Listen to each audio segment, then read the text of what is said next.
you guys hear those birds? It's like incredible.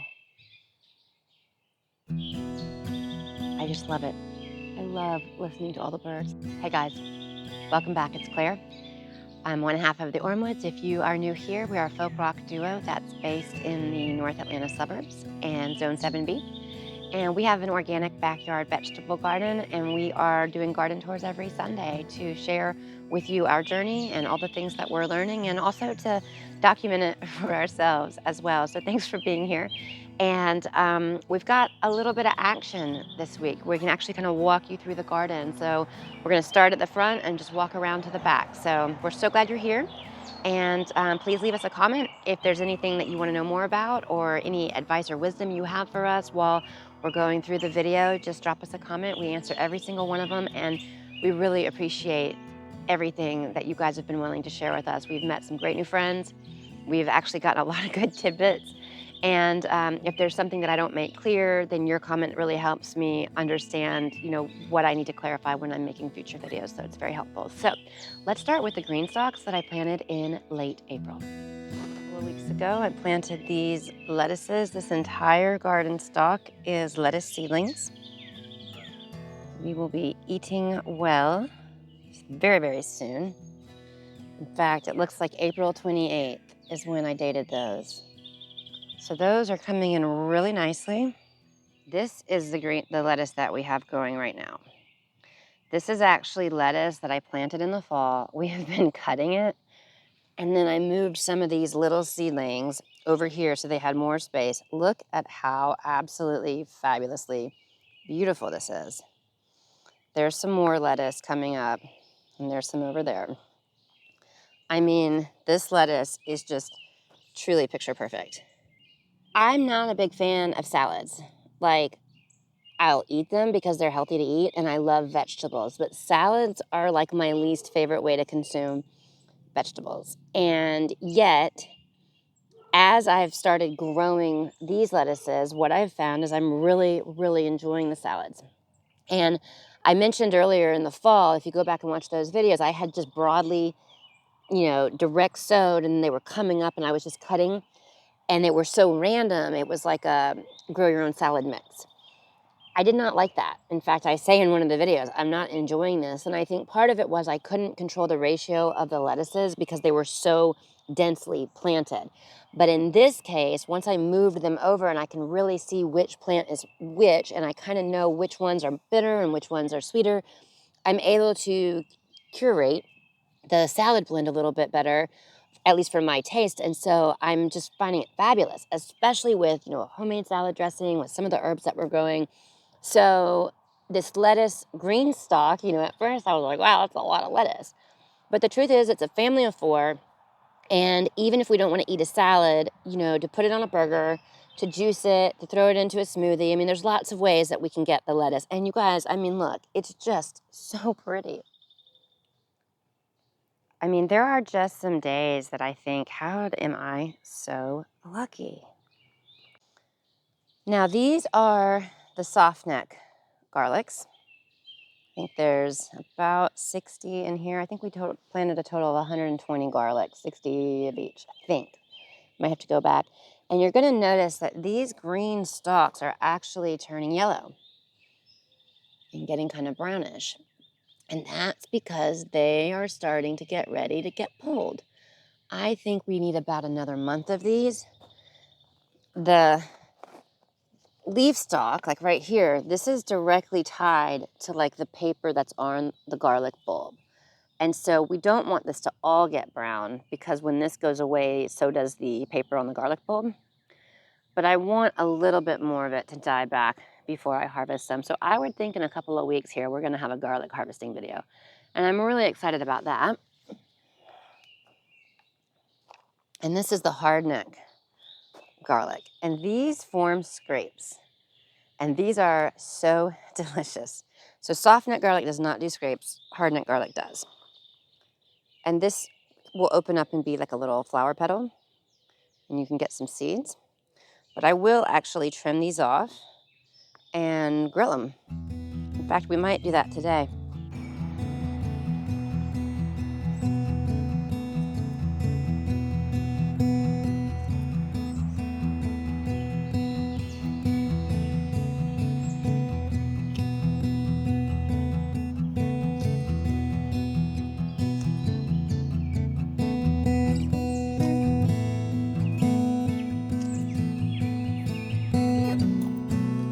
so this is my eye level height.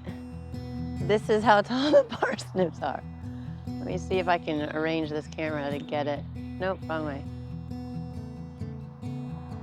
We're gonna have to pull it down. I'm gonna have to pull this down so I can see what I'm shooting. That is the flowers and soon to be seeds of a parsnip plant. Isn't that just amazingly beautiful? I mean, it's so pretty. My understanding is that when parsnips flower, they are woody and don't taste so great. So what I'm gonna do is let those two flower and go to seed. Here's another one. If they've already started, I'm gonna keep them because I just wanna see how pretty they are. I wanna witness the process.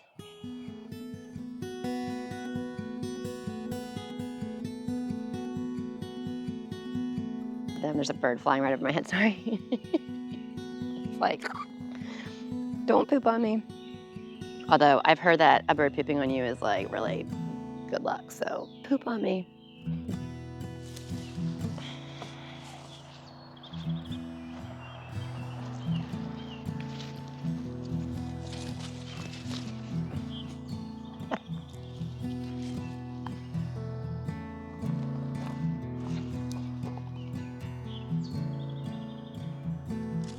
That's a parsnip, look at that.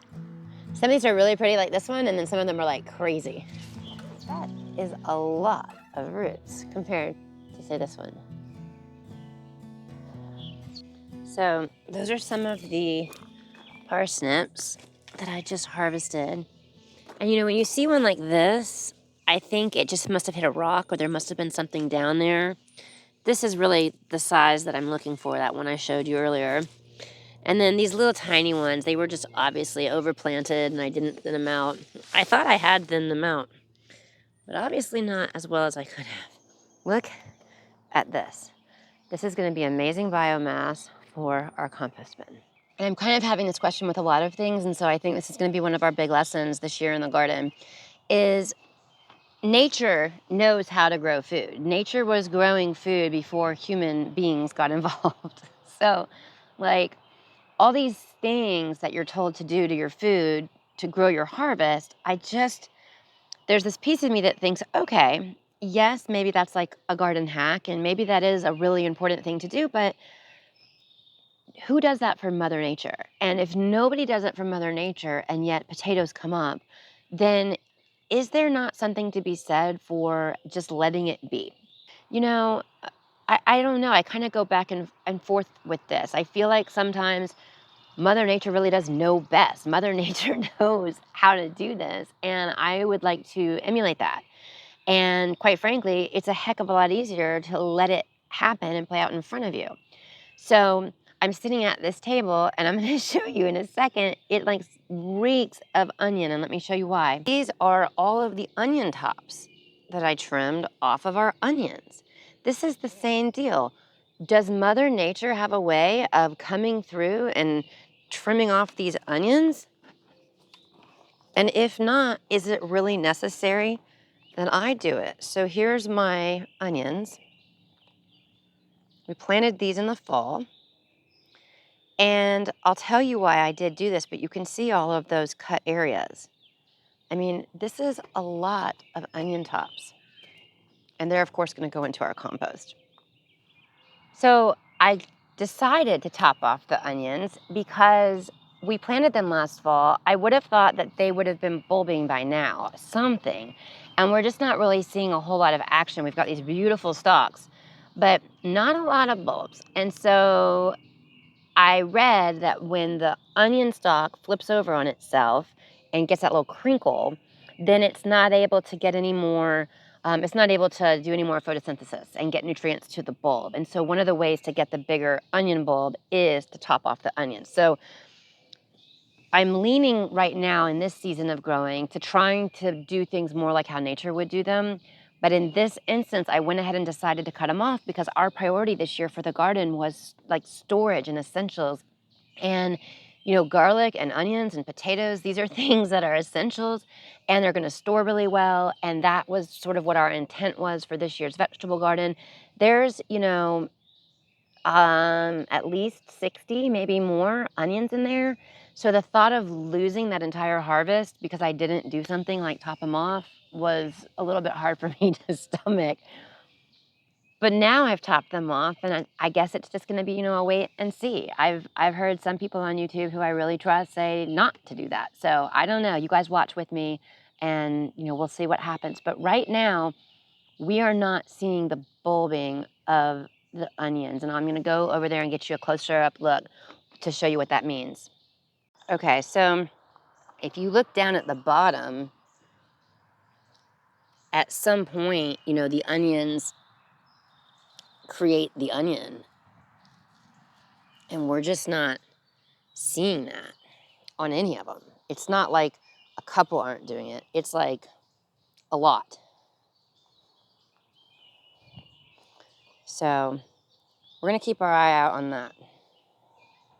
So this is where we're gonna have to leave it for this week, you guys. We could have gone on for 2 more hours. So check back in on Thursday for a behind the scenes video and every Sunday for more garden tours as we share our journey with you.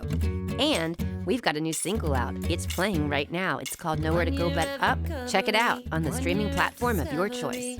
Thanks for watching. 2 voices bound to ring. Both been lost but since been found. Both know how the cold hard ground hits you back, but once you fall, you've already lost it all. Nowhere to go but up. Nowhere to go but up. Pray heaven opens up and holds us. Nowhere to go but up. Nowhere to go but up.